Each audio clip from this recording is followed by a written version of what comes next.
So tell me about your role, and I believe you just came from the Mir, is that right? Yeah, we just came from the Mir.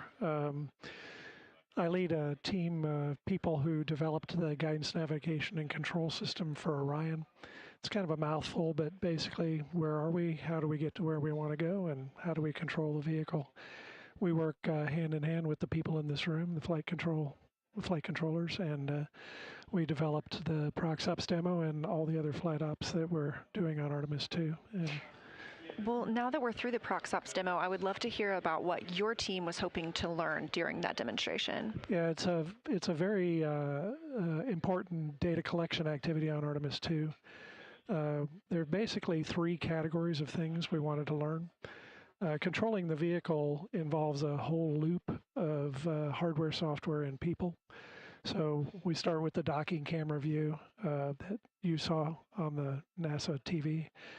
And that goes to the display unit that the crew looks at. The crew has to interpret that image and decide what to do.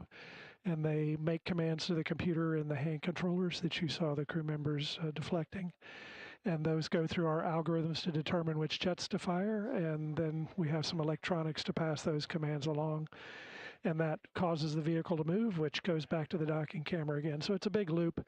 And the ProxOps was testing that whole loop to see how it worked. The second category of thing is the docking camera. Cameras in space have historically had problems because the space lighting is very, very tough on cameras. The brights are very bright and the darks are very dark, very high contrast environment. So we've done all the testing we can with the camera on the ground, but there's nothing like testing it in the space environment to see how it will really work. And then the third category of thing is that when we got in close to the ICPS, we're doing very, very, very small maneuvers. They're less than 1/100th of a meter per second velocity change of the vehicle. They're so low that our IMU can't detect them. So we need a target vehicle out in front of us so that we can actually see the motion.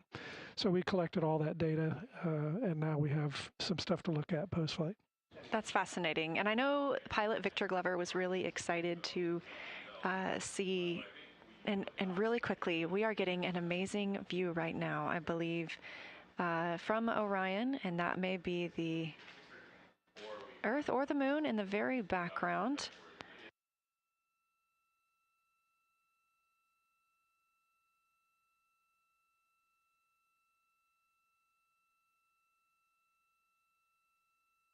And it actually looks like a crescent Earth there in the background. This view coming from one of the solar array wing cameras aboard Orion. Integrity Houston for CCU answer.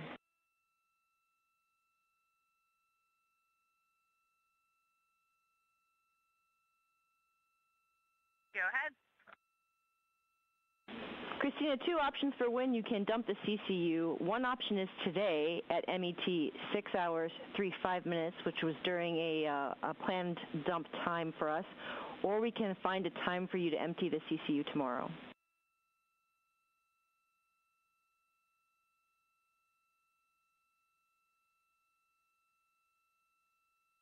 And help me out with that math. How long from now is that dump time for today?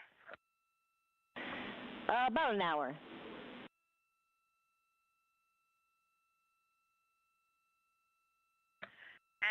I think we'd prefer to do the dump today during that time.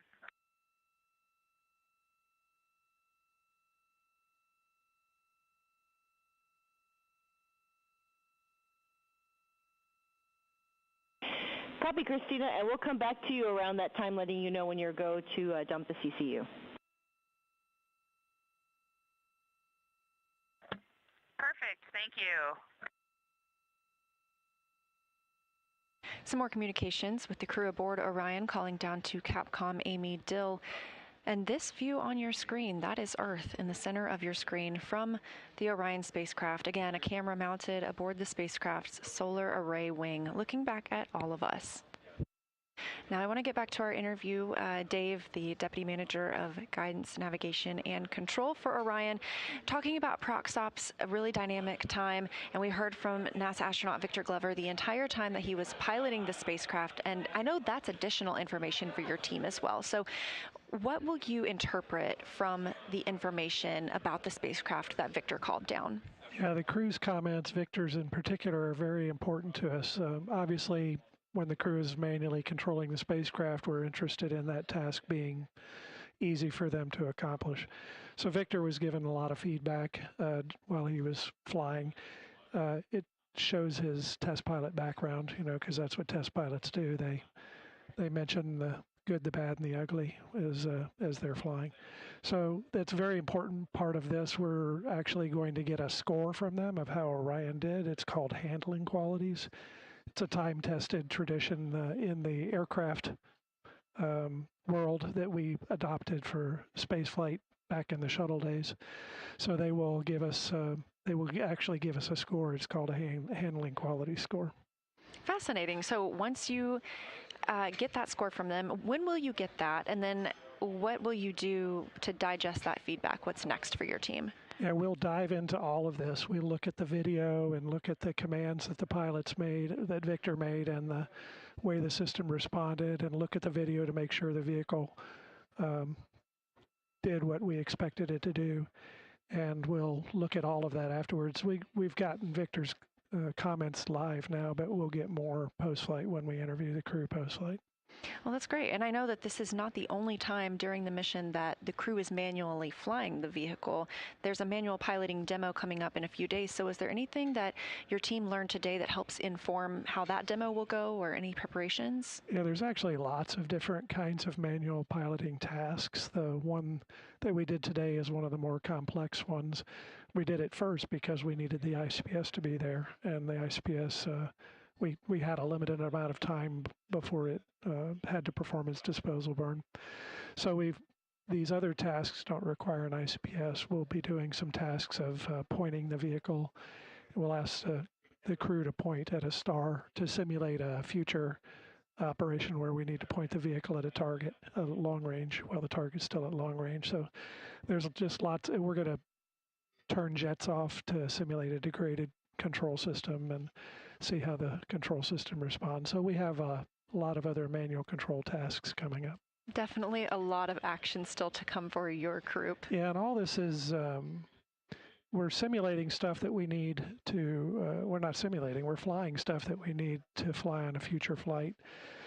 So by being able to do it now, if we see any funnies in the data or decide we need to make any corrections, we have time to make those corrections before the Artemis 3 flight. So this is really risk buy down for Artemis 3. That's why we're doing this, is to get some of the system tests behind us before we fly the first dockings for real on Artemis 3.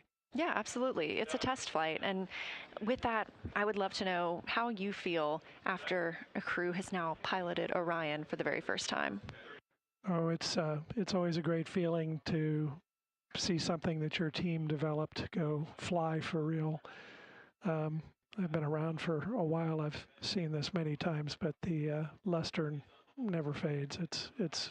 It's always fun to actually fly and see your stuff in operation. I can only imagine. I'm so excited for your team. Congratulations. And we can't wait to see everything that is to come in the upcoming days. So thank you again so much for joining us, Dave Dannemiller, Deputy Manager for Orion's Guidance, Navigation, and Control System. It was fun. We got 9 more days of fun. Let's do it.